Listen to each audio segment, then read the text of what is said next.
We have two stories today. First one is to help us learn a little bit about the vocabulary, and it's called Sigmund's sign. Sigmund was a sign maker. He always had an endless list of jobs to do. Every shop, every building, and every house in the town had one of Sigmund's signs. The signs told what was in the shop, toys, or who worked in the building, police, or who lived in the house, the Guntersons. The signs helped the townspeople find their way through the town. But Sigmund thought the signs could do much more than that. One cloudless afternoon, a large sign appeared in the town square. It said, "Don't blame them." People stopped to read it.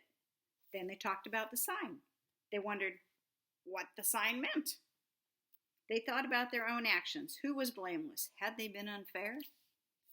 Sitting in his sign-making shop, Sigmund smiled. He knew that a sign could do more than help people find their way around. A sign could make people think about an important idea. Sigmund began to paint another large sign. So here are the words we're going to look at and the question that we're going to look at. The question is, how can we be responsible when we make a mistake? We've been talking about responsibility, doing what you need to do to take care of things in a correct manner that is safe for all people. Sign maker, person who makes signs. That one's pretty easy. Townspeople, the people in the town. When you have a compound word made of two words, it's easier to figure out what it means. Afternoon, that means when you get to lunchtime, 12 o'clock, all the time on the other side of the clock, from lunchtime all the way through dinner and kind of going into bedtime, that's called afternoon and evening. Blame, that's when you say somebody did something. They may or may not have done it, but you believe that they've done it and you blame them. Important, something that matters, right? And an idea, things that come out of our brain, information that we think about and say, gosh, I wonder how that goes together. That helps us make ideas. Again, we're thinking about how can we be responsible when we make a mistake. This is called the sign maker's assistant.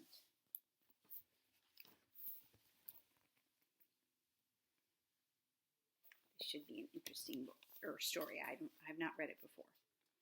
Everyone in town agreed. The old sign maker did the finest work for miles around. Under his brush, ordinary letters became beautiful words. Words of wisdom, words of warning, or words that simply said which door to use. When he painted S-T-O-P, stop, people stopped because the sign looked so important. When he painted, please keep off the grass, they kept off because the sign was polite and sensible. When he painted good food, they just naturally became hungry. People thanked the sign maker and paid him well, but the kind old man never failed to say, I couldn't have done it without Norman's help. And here you have him working. And this is when they used to paint the signs in the billboards. And down here, you got his sign. That's good food. Norman was the sign maker's assistant. Each day after school, he cut wood, mixed colors, and painted simple signs. Soon I will have a shop of my own, said Norman. Perhaps, answered the sign maker, but not before you clean these brushes. One day after his work was done, Norman stood at a window over the sign shop and he watched people.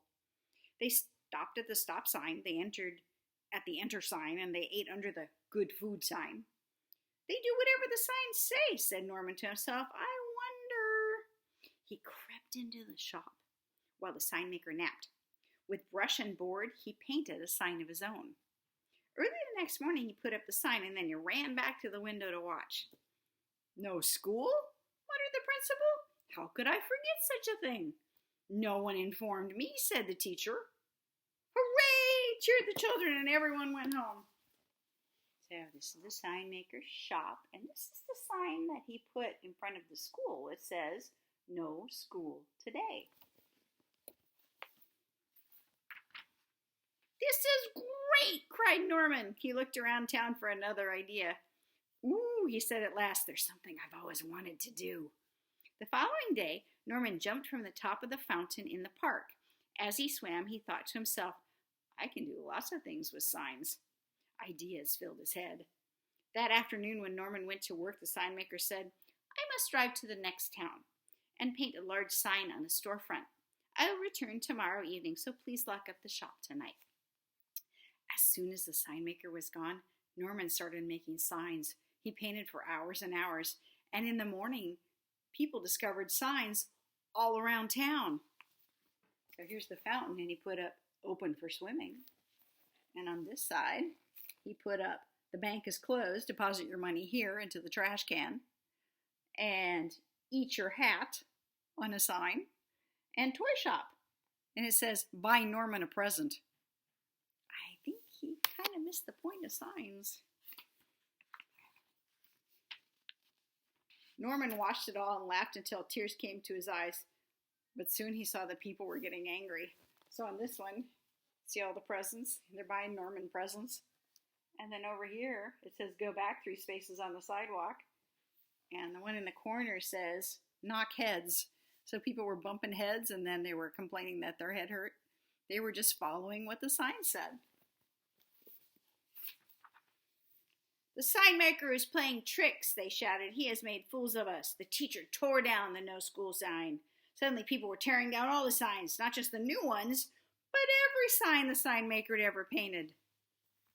So he put this sign up. Across grocery store, it says "Garbage dump." So they brought the garbage there. And then people started getting angry and taking all the signs down, the ones that were helpful and the other ones. Let's see, wrong page. Now we go. Then the real trouble started. Without store signs, shoppers became confused. Without stop signs, drivers didn't know when to stop. Without street signs, the firefighters became lost. In the evening, when the sign maker returned from his work in the next town, he knew nothing of Norman's tricks. He was gone all day, right? An angry crowd of people met him at the back door of his shop, and they chased him into the woods. As Norman watched, he suddenly realized that without signs and without the sign maker, the town was in danger. "It's all my fault," cried Norman. But no one was listening. There's no stop signs, you got car crashes. Firefighters don't know where to go. And then the sign maker came home and they went after him. It says "Eat your hat," and they were chasing him with the "Eat your hat" sign. Late that night, the sign maker returned and saw a light on in his shop. Norman was feverishly painting. Feverishly means he was going kind of crazy doing it. While the town slept and the sign maker watched, Norman put up stop signs, shop signs, street signs, danger signs, welcome signs, in and out signs, large and small signs, new and beautiful signs. He returned all his presents and cleared away the garbage at the grocery store too. It was morning when he finished putting up his last sign for the entire town to see. Then Norman packed his things and locked up the shop, but as he turned to go, he discovered the sign maker and all the townspeople gathered at the door. So here's the sign that he made. I'm going to put it really close so you can look. It says, "Don't blame the sign maker. I tricked you and I'm sorry. Norman." And he tied it between the street lamps there. "I know you're angry with me for what I did," said Norman with downcast eyes, "so I'm leaving."